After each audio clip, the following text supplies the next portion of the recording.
തിരസ്കാരം സമൂഹത്തിൽ നടക്കുന്നതിന് നമുക്ക് തന്നെ അറിയാം, ഭയങ്കരമാണ് ഇന്നത്തെ സമൂഹത്തെ, പ്രത്യേകിച്ച് ക്രൈസ്തവർ നേരിടുന്ന അതിഭയങ്കരമായ അവഗണന എന്ന് പറയുന്നത് സമൂഹ തലത്തിൽ നമുക്ക് തന്നെ അറിയാം.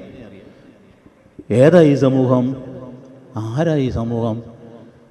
ഈ കാണുന്ന മനുഷ്യകുലത്തിന് വെളിച്ചം നൽകി വിദ്യാഭ്യാസത്തിന്റെ പ്രകാശം കൊടുത്ത് വളർത്തിയെടുത്ത ഒരു സമൂഹമാണിത്. ഇവിടെയുള്ള പാർശ്വവൽക്കരിക്കപ്പെട്ട മെന്റലി ഫിസിക്കലി ചലഞ്ചിനായുള്ള കുഞ്ഞുങ്ങൾക്കും അനാഥർക്കും അവർക്ക് സംരക്ഷണം നൽകി വളർത്തിയെടുത്ത സമൂഹമാണിത്. അറിയാൻ പാടില്ലേ, 2 കൈയുമില്ലാത്ത ഒരു പെൺകൊച്ചിനെ കുഞ്ഞുനാൾ തൊട്ട് ഞാൻ കാണുന്ന പടിയിറപ്പിന് ഭയങ്കര ഇഷ്ടമായിരുന്നു. മേഴ്സി ഹോം എന്ന് പറയുന്ന ചങ്ങനാശ്ശേരിയിലെ ST സിസ്റ്റേഴ്സ് നടന്ന സ്ഥാപനം വലിയ ഇഷ്ടമായിരുന്നു. പിതാവ് എവിടെയും ദൂരെ പോയി വന്നാൽ വിശ്രമിക്കുന്ന അവരുടെ അടുത്ത് പോയിരുന്ന, കാരണം അങ്ങനെയുള്ളവർ അതിനകത്ത് ഇരിക്കുന്ന പോലെ 2 കൈയില്ല, അല്ലെങ്കിൽ കാലില്ല, അങ്ങനെ ഇരിക്കുന്ന ഒരു 2 കൈയില്ലാത്ത ഒരു കുഞ്ഞിനെ, അത് ഞാൻ വിശദീകരിക്കുന്നില്ല, അതിനെ വാസ്തവത്തിൽ ആ സിസ്റ്റേഴ്സും ഓമന കുഞ്ഞിനെ പോലെ വളർത്തിക്കൊണ്ട് വന്നിട്ട് അവളെ ഇപ്പം ആരാന്നറിയാവോ? ഇപ്പോൾ അവൾ കാലുകൊണ്ട് വരയ്ക്കുന്ന ചിത്രത്തിന് ലക്ഷങ്ങളുടെ വിലയാണ്. കാലുകൊണ്ട് വരയ്ക്കുന്ന ചിത്രങ്ങൾ കഴിഞ്ഞ പ്രാവശ്യം പത്രത്തിൽ കണ്ടു കാണും. അവൾ കാലുകൊണ്ട് കാർ ഓടിക്കുന്നത് കണ്ടു കാണും. കൈയില്ലാതെ കാർ ഓടിക്കുന്ന ഇവരെ വളർത്തിയെടുത്തത് സഭയാണ് എന്ന് പറയാൻ പലപ്പോഴും മടി കാണിക്കും. എത്രയോ മെൻ്റലി ഫിസിക്കലി ചലഞ്ച്ഡായിട്ടുള്ള കുഞ്ഞുങ്ങളെ നമ്മുടെ ബഹുമാനപ്പെട്ട സിസ്റ്റേഴ്സ് ഈ കേരള സമൂഹത്തിൽ വളർത്തി പൊക്കിയെടുക്കുന്നു. ഞാനൊരിക്കൽ 20,000 ഇതുപോലുള്ള കുഞ്ഞുങ്ങളുടെ ഒരു വലിയ കലോത്സവം തിരുവനന്തപുരം സിറ്റിയിൽ DBയുടെ MD ആയിരുന്നപ്പോൾ അന്നത്തെ കൊച്ചേട്ടനുമായിട്ട് തങ്ങിയേർന്ന് നടത്തുകയുണ്ടായി. കോടിക്കണക്കിന് രൂപ ചിലവഴിച്ച 20,000-ഓളം പേരെ ഞാൻ അവിടെ നടുക്ക് നിൽക്കുമ്പോഴാണ് കാണുന്ന. അമ്പമ്പട കൊള്ളാവല്ലോ. ചാനലിലൊക്കെ ഇരുന്നുകൊണ്ട് സഭയെ ചീത്ത പറഞ്ഞ പല പാർട്ടികളെയും വീട്ടിലെ ഈ കുഞ്ഞുങ്ങളെ ഈ സിസ്റ്റേഴ്സാണ് നോക്കുന്നത്. അതിൽ വലിയൊരു വിമർശകൻ വന്നപ്പോൾ കടന്നു വന്നപ്പോൾ, സാറേ ഞാനിവിടെ ഉണ്ട് കേട്ടോ, കാരണം ചാനലിൽ പല ചർച്ചകളും ഞങ്ങൾ തമ്മിൽ കോർത്തിട്ടുള്ളതാണ്. എന്ത് പറ്റി സാറേ? അതെ, എൻ്റെ അനിയൻ ഇവിടെ ഉണ്ട് സിസ്റ്റേഴ്സ്. അവനവൻ്റെ കാര്യം കാണാൻ വേണ്ടി സഭയുടെ ഈ വലിയ ഔദാര്യത്തെ, എന്ത് കാര്യമാ ഈ വലിയ ശുശ്രൂഷയെ, ഈ പറയുന്ന ശുശ്രൂഷയെ സാമൂഹ്യ സാമ്പത്തിക രംഗത്ത് മാത്രമല്ല ആതുരാലയങ്ങളിൽ തെറി പറയുമല്ലോ, ഒരുപാട് ചീത്ത പറയുമല്ലോ, പക്ഷേ കാര്യത്തിന് അടുക്കുമ്പോൾ ഉണ്ടല്ലോ സിസ്റ്റേഴ്സ് ഉള്ള ആശുപത്രിയിൽ പോകണം, പേടിക്കാതെ കിടക്കാൻ. ഒരിക്കൽ ഒരു വലിയ ചർച്ചയിൽ ക്രോസ് ഫയർ എന്ന് പറയുന്ന കൈരളി ചാനലിൻ്റെ വലിയ ഒരു ചർച്ചയിൽ ഞാൻ ക്ഷണിക്കപ്പെട്ട് അവിടെ ചെന്നപ്പോൾ 4-5 പേരുണ്ട് വേദിയിൽ. എന്നെപ്പോലെയുള്ള മറ്റ് വേറെ വ്യക്തികൾ ഉണ്ടെങ്കിലും വൈദികനായിട്ട് ഞാൻ മാത്രമേ ഉള്ളൂ. അല്ലാത്തൊക്കെ ഇപ്പം ഇന്ന് വളരെ പ്രശസ്തനായ ഒരു MLA കൊച്ചനായിരിക്കുമ്പോൾ അവിടെ ഉണ്ട്. അത് ആ കൂടെ എൻ്റെ കൂടെ അടുത്തിരുന്ന ആളാണ്. അപ്പം ഇന്ന് MP സ്ഥാനത്തിന് മത്സരിക്കുന്ന ഒരാൾ അവിടെയുണ്ട് വടകരയിൽ. അതുകൊണ്ട് തന്നെ അന്ന് ഇവിടെ കോട്ടയം കളക്ടറായിരിക്കും ഒരാളുണ്ട്. അതുപോലെ വേറെ വലിയ പാർട്ടിയുടെ വലിയ യങ്സ്റ്റേഴ്സ് കൊണ്ട് അവിടെ അവരൊക്കെ ഇരുന്നിട്ടും 10-30 പേര് അവിടെ ഇരുന്നവർക്ക് ചോദ്യം ചോദിക്കാനുള്ളത് ഈ ലോഹയിട്ട അച്ഛനോട് മാത്രമായിരുന്നു. ലോഹയിട്ട അച്ഛനോട് മാത്രം. കാരണം അവർക്ക് സഭയെ താഴ്ത്തിക്കെട്ടണം. ഒന്നിനു പിറകെ ഒന്നായി നിരന്തരമായി പലരും മാറി മാറി അതിൽ ഒരുത്തൻ അതികർക്കശമായി വൈദികരുടെ ഭാഗത്തുള്ള വീഴ്ചകൾ, സിസ്റ്റേഴ്സിൻ്റെ തകർച്ചകൾ, അവിടെ ആത്മഹത്യകൾ, അവിടെ അങ്ങനെ ഇങ്ങനെ അവിടെ കാണുന്നല്ലോ.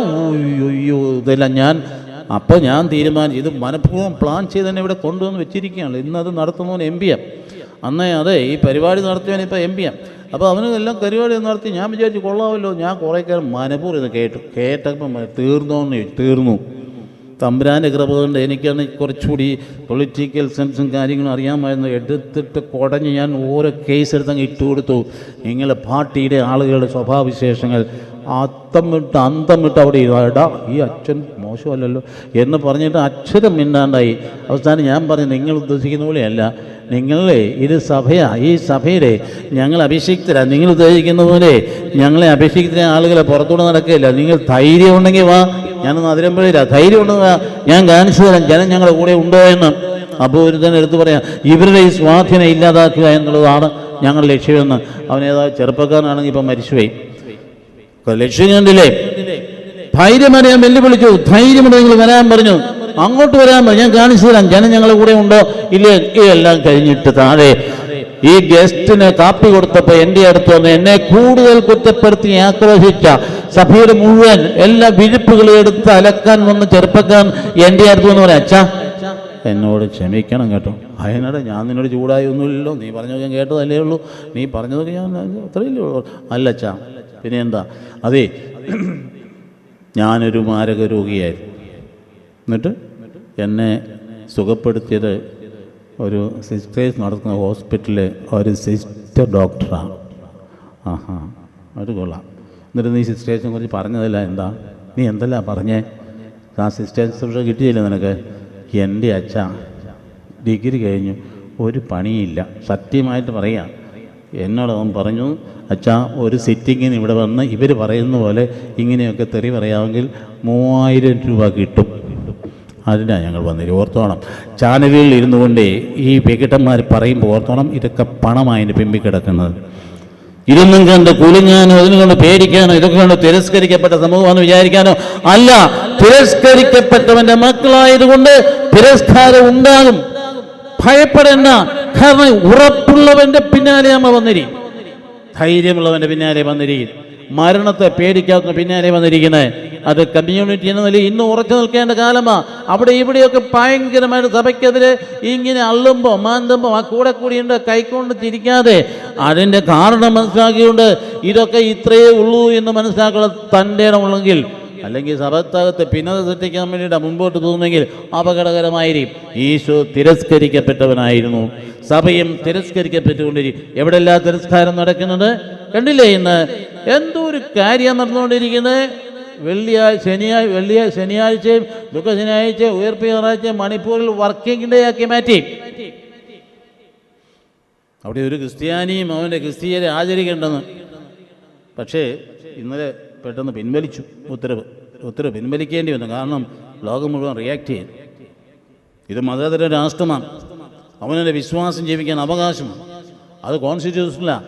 അതിനെ നിഷേധിക്കാനായിട്ട് ആരെക്കൊണ്ടാണ് പറയിപ്പിച്ചെന്നറിയാമോ? ഒരു നേതാവ് ഒരിക്കൽ പറഞ്ഞു കേട്ടില്ലേ, അവിടെ ആണുങ്ങളുണ്ടെന്ന്. എന്താ മണിപ്പൂരിലെ ഈ ആണുങ്ങൾ കാണിച്ച പണിയായത്? അതായത് ദുഃഖവെള്ളിയാഴ്ചയും അതുപോലെ ഉയർപ്പ് ഞായറാഴ്ചയും വർക്കിംഗ് ഡേ ആക്കി മാറ്റി. ഇതായിരുന്നു അവിടുത്തെ ആണുങ്ങൾ. പക്ഷേ ആണല്ല ചെയ്തത്, ആണുങ്ങൾ പറഞ്ഞു പിടിപ്പിച്ച് അവിടെ പെണ്ണായിരിക്കുന്ന ഒരു ഗവർണറായി ഓർഡർ ഇട്ടു. ആ ഓർഡർ തിരിച്ചെടുത്തു. ഓർത്ത് നമ്മൾ ഭയപ്പെടേണ്ട കാര്യമില്ല. കാരണം നമ്മളെ ഇനി അല്ലാണ്ട് വന്നാലും തിരസ്കരിക്കപ്പെട്ടവൻ്റെ അനുയായികളാണ്. എത്ര പേര്, എത്ര ദേവാലയങ്ങൾ ലോകം മുഴുവൻ നോക്കിക്കേ. എന്ത് ഭയങ്കരമായ ഗാസായിൽ നടക്കുന്ന കാര്യങ്ങളുണ്ടെങ്കിൽ അതിഭയങ്കരമായ പീഡനങ്ങൾ നടക്കുന്നു. തെറ്റാണ്. ഇവർ നിർത്തേണ്ടതാണ്, വെടി നിർത്തേണ്ടതാണ്, യുദ്ധം അവസാനിപ്പിക്കേണ്ടതാണ്. അവർ ന്യായീകരണം വളരെ കൃത്യമാണ്. അത് അവർ പറയുന്നു, നിങ്ങൾ ബന്ദികളെ വിട്ടുക. അത് തയ്യാറല്ല, ബന്ദികളെ വിട്ടുതരാൻ തയ്യാറല്ല. പിന്നെ ഏത് UN പറഞ്ഞാലും അവർ സമ്മതിക്കുമോ? അവരാരാ? ഈ ലോകത്തിലെ ഏറ്റവും ബുദ്ധിമാന്മാരായ മനുഷ്യര്, ഏറ്റവും വലിയ ആയുധ ശക്തിയിലുള്ള മനുഷ്യര്, ആട്ടം ബോംബ് കയ്യിലുള്ളവൻ, അവനൊന്നും പേടിപ്പിക്കാൻ പറ്റില്ല. ഏത് UN നോക്കിയാലും പറ്റില്ല. അതുകൊണ്ട് അവർ പിടിച്ചെടുത്തിന് നിൽക്കും, യുദ്ധം തുടരുമെന്നു. പക്ഷെ നമുക്ക് പ്രാർത്ഥിക്കാം, യുദ്ധം അവസാനിക്കണം.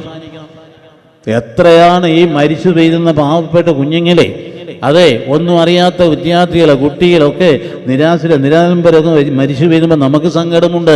യുദ്ധം അവസാനിക്കാൻ പ്രാർത്ഥിക്കണം. എന്നാൽ അതേസമയം ഈ യുദ്ധത്തിനെതിരായിട്ട് മുറവിളി കൂട്ടുന്ന UN ജനറൽ അസംബ്ലിയും അതുള്ള മറ്റ് രാജ്യങ്ങളൊക്കെ ഈ അമേരിക്ക വിട്ടുനിന്നില്ലേ? ഒക്കെ വിട്ടുനിന്നിട്ടെ അസർബൈജാനിൽ, തുർക്കിയുടെ സമീപത്തുള്ള അസർബൈജാനിൽ, അതിന്റെ തൊട്ട് സമീപത്ത് കിടന്ന കൊച്ചു രാജ്യത്തിൽ സ്വയം ഭരണാവകാശമുണ്ടായിരുന്ന ഒരു ക്രിസ്തീയ സമൂഹത്തെ 1.25 ലക്ഷം പേരുണ്ടായിരുന്ന മുഴുവൻ പീഡിപ്പിച്ച് ഭയപ്പെടുത്തി വിരട്ടി അവിടുന്ന് ഓടിച്ച് ഇപ്പോ അർമേനിയയിലേക്കാക്കി.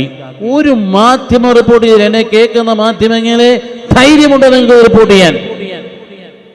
നിങ്ങൾക്ക് ധൈര്യമുണ്ടോ റിപ്പോർട്ട് ചെയ്യാൻ? ദീപി അല്ലാതെ ഒറ്റ പത്രവും റിപ്പോർട്ട് ചെയ്യില്ല, ചെയ്തിട്ടുമില്ല, നടന്നുകൊണ്ടിരിക്കുക. അന്ന് ഇത് ഒക്ടോബറിലാണ് അവിടെ മറ്റൊരു അറ്റാക്ക് ചെയ്തത്, ഇത് സെപ്റ്റംബറിൽ തുടങ്ങി. എന്നിട്ട് എന്താ ചെയ്യുന്നത്? അതിന് മേലിൽ ക്രൈസ്തവ രാജ്യമാണെന്ന് അറിയാതിരിക്കാൻ അവർക്കുണ്ടായിരുന്ന 300 ദേവാലയങ്ങൾ തകർത്തു. ഒരു ക്രൈസ്തവ മോണുമെന്റ് നിൽക്കാൻ പാടില്ല. ആലോചിച്ച് നോക്കണം. അവര് കഷ്ടപ്പെട്ട നൂറ്റാണ്ടുകളെ ജീവിച്ചിരുന്ന സ്വന്തം മണ്ണ്, മാതൃഭൂമി, അവർ പടുത്തുയർത്ത ദേവാലയങ്ങൾ, അവർ പടുത്തുയർത്ത സ്ഥാപനങ്ങൾ, അത് മുഴുവൻ തകർത്ത് തരിപ്പണമാക്കിയിട്ട് ഇത് അഭയാർത്ഥികളായി പാവപ്പെട്ട രാജ്യമായ അർമേനിയായി പോയി 12 കീഴെ കിടക്കുക. ഏത് മാധ്യമമുണ്ട് റിപ്പോർട്ട് ചെയ്യാൻ? മാധ്യമങ്ങളെ ഒന്നും ആരും നിങ്ങൾ വിശ്വസിക്കേണ്ട. അതിൻ്റെയൊക്കെ പണാധിപത്യം എൻ്റെ പിൻപിലുണ്ട്. തിരസ്കാരം മനസ്സിലാക്കിയുള്ളൂ. അതുകൊണ്ട് ഈ കാൽവരിയിൽ തിരസ്കരിക്കപ്പെട്ടവന് അനുയായികൾ എവിടെ ചെന്നാൽ തിരസ്കാരമുണ്ട്. അവിടെ ക്രൈസ്തവർ അവരാരും ഭയപ്പെട്ടിട്ടൊന്നുമില്ല. അവർക്ക് ഉള്ളിൻ്റെ ഉള്ളിൽ വിശ്വാസമുണ്ട്. ഇതുപോലെ തന്നെ വാങ്ങിയ ആഘോഷമായ മണിപ്പൂരിൽ അവർ ഹോശാന ആഘോഷിച്ചു. ആ പീഡനങ്ങൾക്ക് നടുവിൽ എവിടെല്ലാം നടക്കുന്ന ഈ കാര്യങ്ങൾ, നൈജീരിയയിൽ എന്താ നടക്കുന്ന, 30% ക്രിസ്ത്യാനികളാണ്. പക്ഷേ ക്രിസ്ത്യാനിയാണോ കൈ കിട്ടിയ കഴുത്തറുത്ത് കൊല്ലും, ഒരു കേസുമില്ല. തമ്പുരാന്റെ കൃപയെ ഓർത്തോണം കേട്ടോ. ജനാധിപത്യത്തിൻ്റെ രാജ്യമായ ഭാരതത്തിൽ നമ്മുടെ പിതാക്കന്മാർ രൂപീകരിച്ച ഭരണഘടന അത് മനോഹരമായി നിലനിൽക്കുന്നത് കൊണ്ടാണ് തല ഉയർത്തി നടക്കാൻ പറ്റും. അല്ലെങ്കിൽ നമ്മൾ എന്നാ ഉണ്ട്, 2.5% ഒട്ടച്ച പാർക്ക് തകർത്ത് തരിപ്പണമാക്കി നമ്മുടെ ഓർമ്മ പോലും ഇവിടെ ഇല്ലാണ്ടാക്കാനുള്ള കഴിവ് ഇവർക്കുണ്ട്.